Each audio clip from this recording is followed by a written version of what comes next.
નમસ્કાર મિત્રો, સ્વાગત છે તમારું મારી ગુજરાતી સ્ટોરી ચેનલમાં। મધ્યપ્રદેશમાં આવેલ કક્કનમઠ મંદિરનો ઇતિહાસ।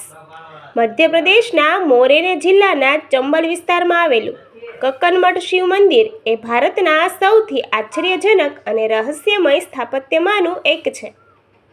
આશરે 1000 વર્ષ જૂનું આ મંદિર વૈજ્ઞાનિકો, પુરાતત્વવિદો અને પ્રવાસીઓ માટે આજે પણ એક મોટું કૌતુક છે। આ મંદિર સાથે ઇતિહાસ અને રોચક લોકવાયકાઓ બંને જોડાયેલા છે। ઇતિહાસના પાનાઓ અનુસાર આ મંદિરનું નિર્માણ 11મી સદીમાં એટલે કે ઈસવીસન 1015 થી 1035ની વચ્ચે મધ્ય ભારતમાં રાજ કરતા કચ્છપઘાત વંશના રાજા કીર્તિરાજ દ્વારા કરવામાં આવ્યું હતું। રાજા કીર્તિરાજના રાણી કકનાવતી ભગવાન શિવના પરમ ભક્ત હતા। રાણીની એવી ઈચ્છા હતી કે તેમના રાજ્યમાં એક એવું ભવ્ય શિવ મંદિર બને જેની કીર્તિ સદીઓ સુધી અમર રહે। રાણીની ભક્તિ અને પ્રેમથી પ્રેરિત થઈને રાજાએ આ વિશાળ મંદિરનું નિર્માણ કરાવ્યું અને રાણી કકનાવતીના નામ પરથી જ આ મંદિરનું નામ કક્કનમઠ પડ્યું। ઐતિહાસિક તથ્યો ઉપરાંત સ્થાનિક લોકોમાં એક અત્યંત રોચક અને ડરામણી વાર્તા પ્રચલિત છે। લોકવાયકા મુજબ આ મંદિર કોઈ માણસોએ નહીં પણ ભગવાન શિવના ભૂત પ્રેતો અને અદૃશ્ય શક્તિઓએ બનાવ્યું છે। કહેવાય છે કે શિવજીના ભૂતગણોએ મહાદેવને પ્રસન્ન કરવા માટે માત્ર એક જ રાતમાં આ આખા વિશાળ મંદિરનું નિર્માણ કરવાનું શરૂ કર્યું હતું। તેઓ આખી રાત પથ્થર પર પથ્થર ગોઠવીને ઊંચું શિખર બનાવતા રહ્યા, પરંતુ હજુ મંદિરનું કામ પૂરું થાય તે પહેલાં જ વહેલી સવારે ગામની એક મહિલા જાગી ગઈ અને તેણે અનાજ દળવાની ઘંટી શરૂ કરી દીધી।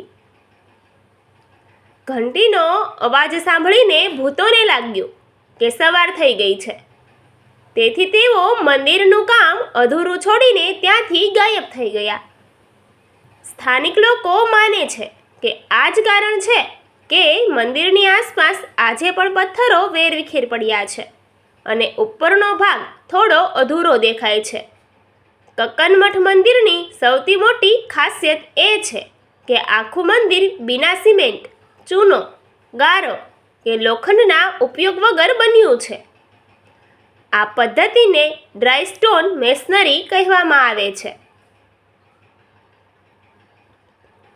115 ફૂટ ઊંચા આ મંદિરમાં માત્ર પથ્થરોને એકબીજાની ઉપર સંતુલનના આધારે ગોઠવવામાં આવ્યા છે।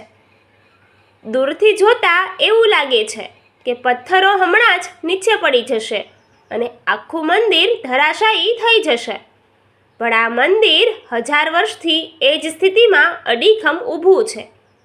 સદીઓ દરમિયાન આવેલા શક્તિશાળી ધરતીકંપો અને વાવાઝોડા પણ આ મંદિરના સંતુલનને ડગાવી શક્યા નથી। આ પ્રાચીન ભારતીય એન્જિનિયરિંગનો એક એવો બેનમૂન નમૂનો છે જેનું સચોટ ગણિત આજની આધુનિક ટેકનોલોજી પણ સમજી શકી નથી।